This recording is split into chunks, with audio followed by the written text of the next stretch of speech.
Welcome to the Cabral Concept, where board-certified naturopath and integrative health practitioner Dr. Stephen Cabral shares how he was diagnosed at the age of 17 with a life-altering illness and given no hope for recovery. It was only after studying and traveling all over the world did he discover how to combine ancient Ayurvedic healing practices with state-of-the-art naturopathic and functional medicine to fully rebalance the body and re-energize it with life. It's time to discover how to get well, lose weight, and finally feel alive again. And now, here's your host, Dr. Stephen Cabral.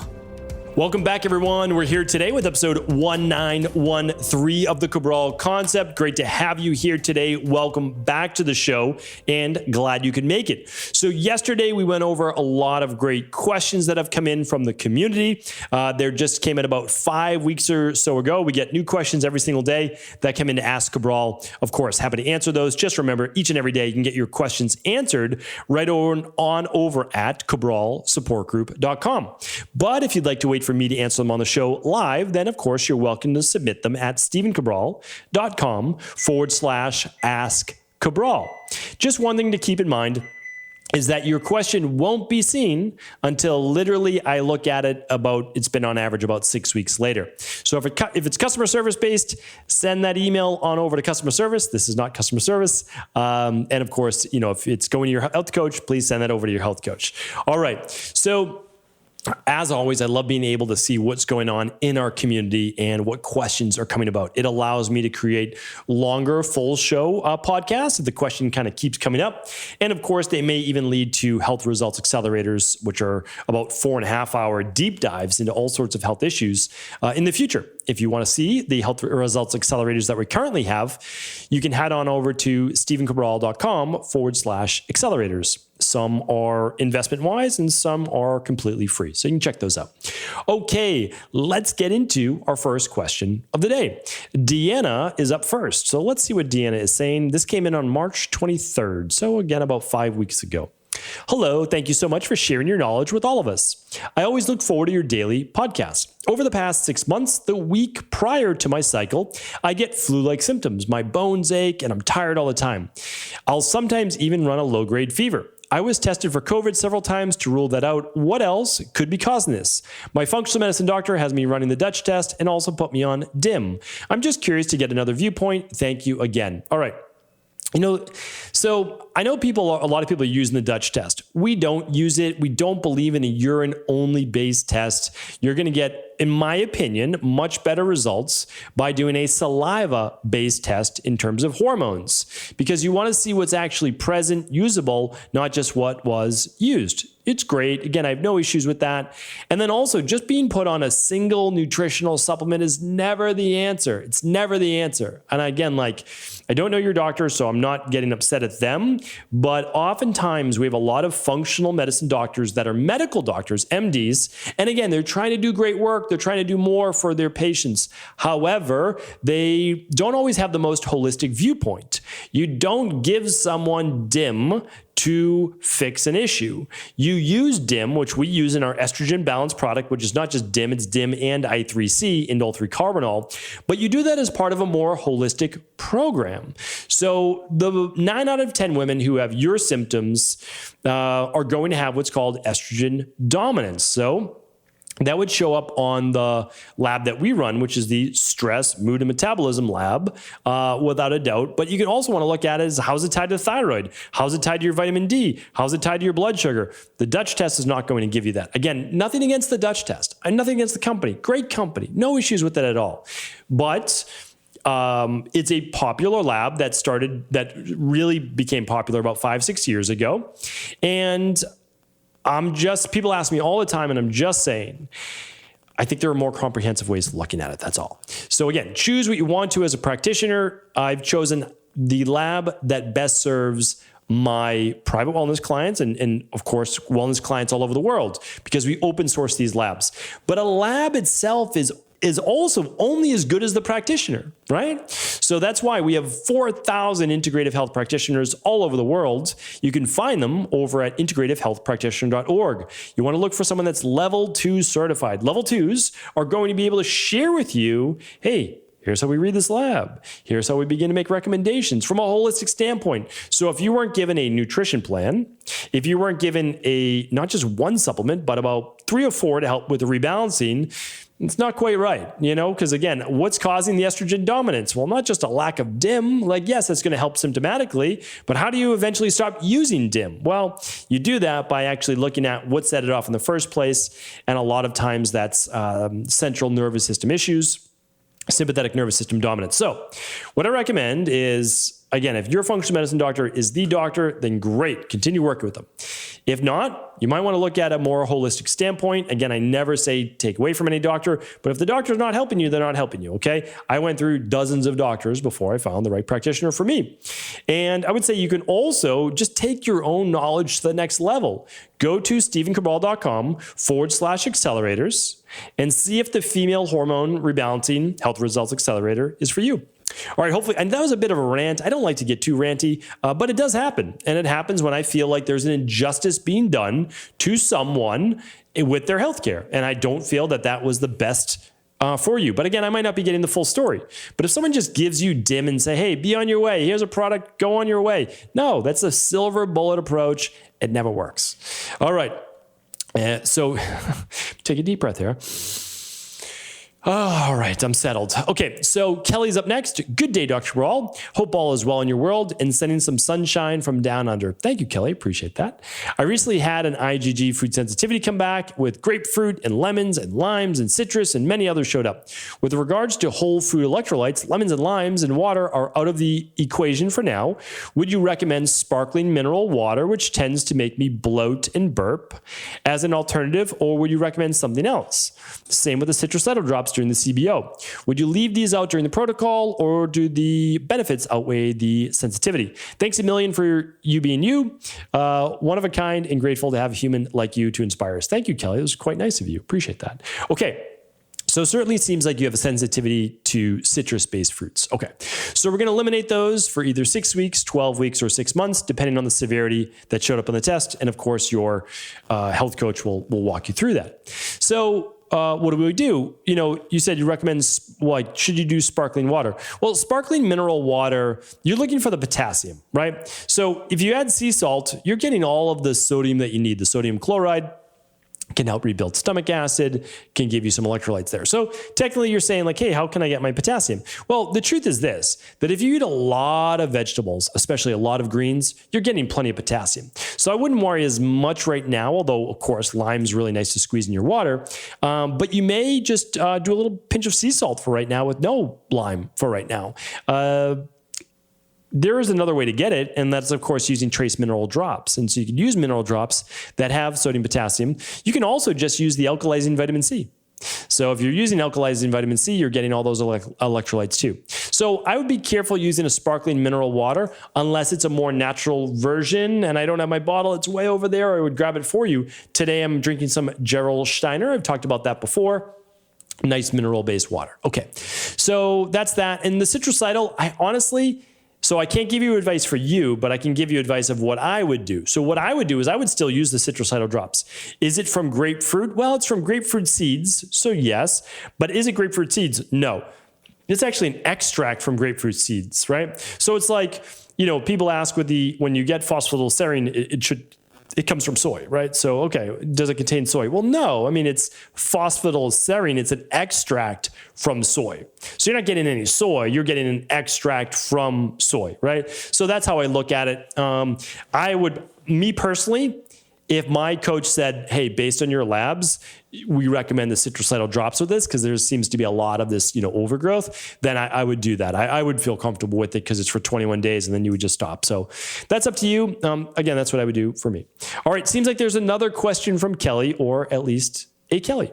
Hello there. Quick moment to stop and say thanks. Now on to my question. I've been working through the process of chronic eczema, bloating, and all that jazz. I've gone through the CBO protocol, which saw some success aside from some horrible die-off. However, shortly after the protocol, I got a staph infection that went on for months, and I had to take some antibiotics. At present, my skin is mostly clear. Bloating after every meal has continued.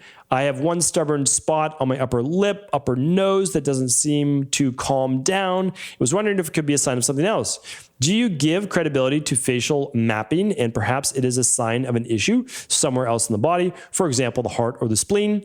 If so, would you recommend diving deeper into this for the internal organs? Many thanks. Have a wonderful day. I'm trying to complete the organic acids test. However, logistics, COVID, and weather have made it hard to get a sample there in time. I'll wait for the spring and try to send my test again. All right. Got it. Understand what you're saying. And basically, you did the CBO. You got good results. There was some die-off. It happens when someone has a lot of overgrowth. You can always slow the process, kind of calm it down. We always tell you that you can do that. Then you got a staph infection from maybe a cut or surgery or dental work, I don't know, and you had to go on antibiotics. It happens. Okay. So typically we say if you go on antibiotics, take the healthy gut support, take the clean gut probiotic for at least 4 weeks. And that typically will help with the gut. But whatever happens, it happens. You know, life happens. I get it. I totally understand. That's what we're here for. So now you seem to have some eczema, maybe because of the antibiotics, around the upper lip, right? And under the nose. Now, do I believe in facial mapping? I do. I think I did a podcast on facial diagnosis. I know I did one on the tongue. I don't know if I did one on the face. I will do one on the face for sure. I'd love to be able to do that one.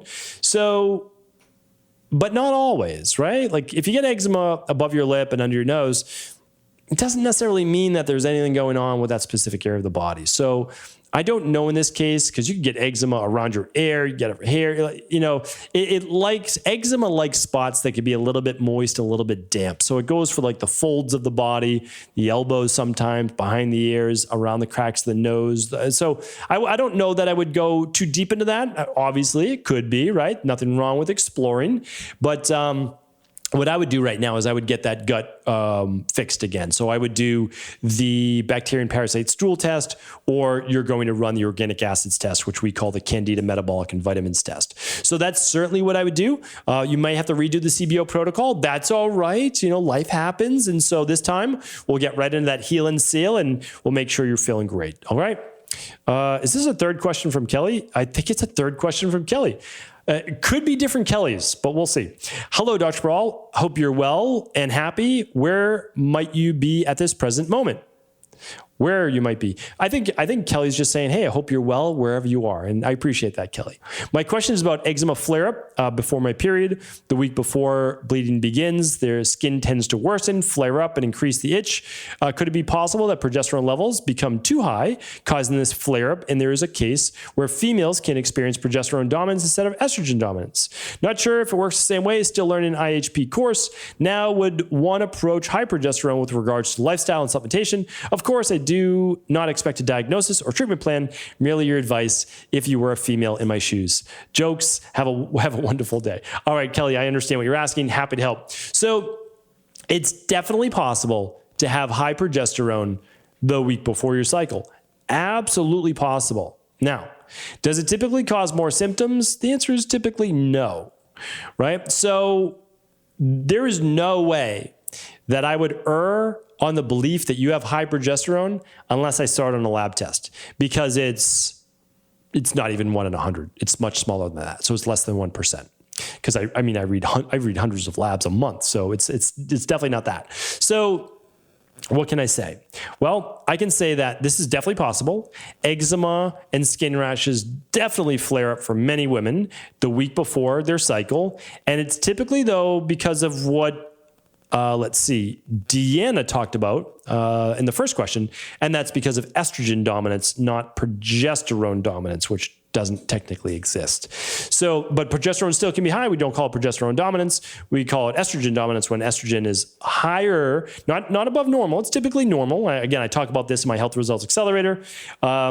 Typically normal, but progesterone so low, it looks like there's estrogen dominance, which creates more inflammation in the body, and the inflammation shows up wherever your Achilles heel is. So for a lot of women, maybe it's around the digestive tract. For other women, it might be their skin with acne. It might be skin rashes. It might be oily skin. So no doubt about it. I mean, Kelly, if this is you who's been asking the last 3 questions, I'd run a big 5. I mean, I really would. We've got some things going on in the body here, and they're connected, even though they seem like they're not. Like the digestive system and the hormones can definitely be connected. You want to look at your inflammation with the omega-3s. You want to look at your food sensitivity. So I can't recommend enough the big 5 because it looks like we have some work to do, but that's okay.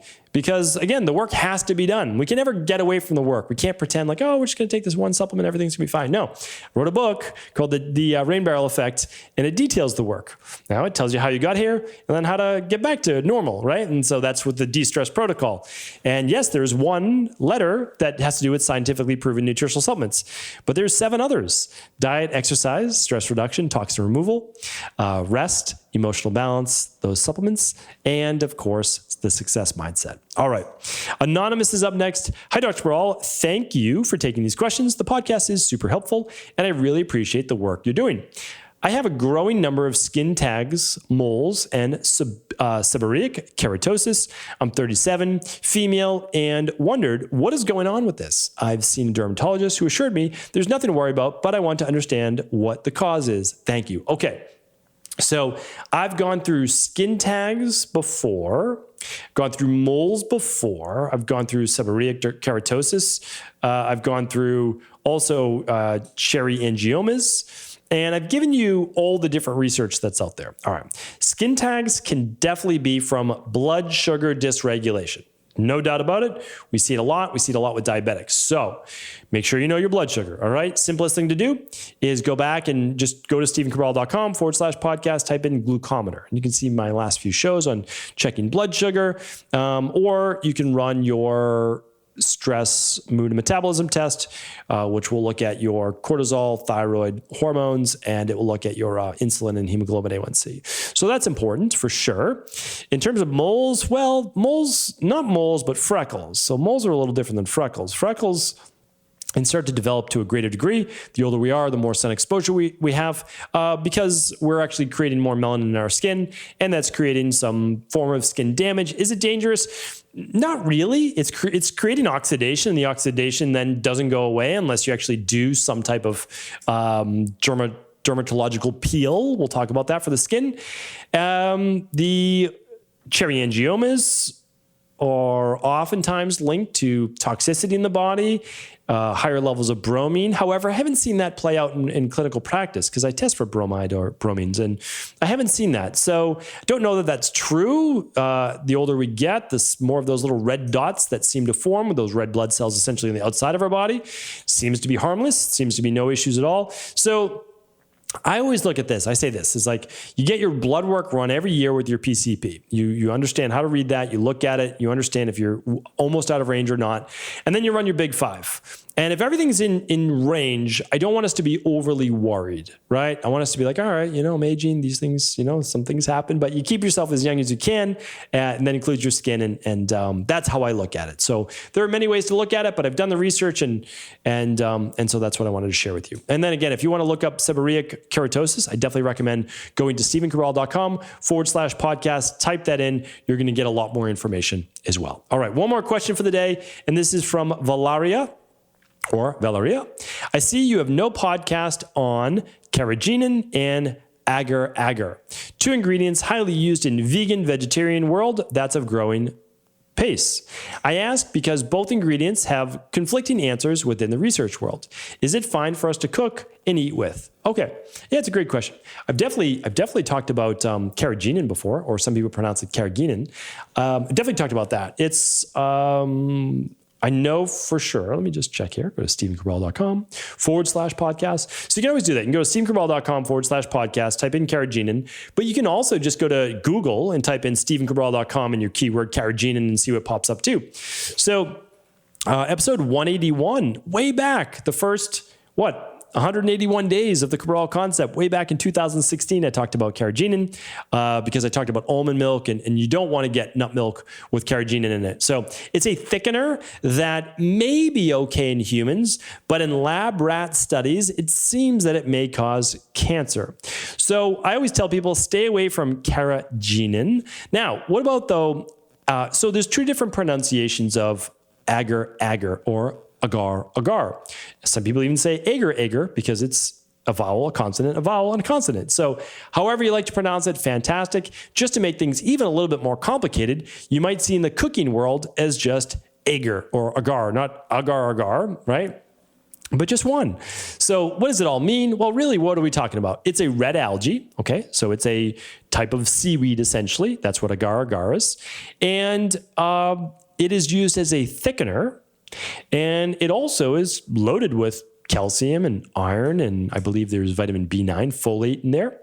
So it can be quite helpful as a thickener, as a vegan-based gelatin. So we're actually looking at it in future products of ours, such as gummies, because it's more of a natural substance. So right now, there are no research studies that I've seen of any negative of using this algae that I've seen. So it's one that I feel comfortable with for sure. I don't feel comfortable with carrageenan, so I don't recommend it. A lot of toothpastes still contain carrageenan. Sure, if you don't swallow, it's not great, but it's one of those things where I say, hey, if there are other brands making it without carrageenan, then great, why don't I do that? So you'll see that on a lot of thickeners. I prefer the agar instead. So that's what I opt for. And Valeria, hopefully that answers your question. Thank you, everyone, for tuning into this weekend's Cabral House Calls. Hopefully they were helpful. If they were, of course, please do feel free to share them with anyone you believe they could serve. And don't forget to tune in tomorrow for our Motivation and Mindset Monday, the absolute best way to start your week. Take care. Thank you so much for tuning into today's Cabral Concept. Really appreciate your downloads, your subscribes, and your listens. And that's why before you go, I want to make sure you always know what we have going on, what's new, what's innovative over at equa.life. This is our online, our virtual, integrative health-based organization where we help people literally in 30 countries all over the world to get access to at-home lab testing as well as the absolute purest and best nutritional supplements and protocols. And this week, we have a debut of a brand new product based on your suggestions. You wanted to be able to get that same daily nutritional support powder in a low waste bag rather than the jars that we typically ship them in. We listened to you. It's taken us about 6 months to work with the right manufacturers on these.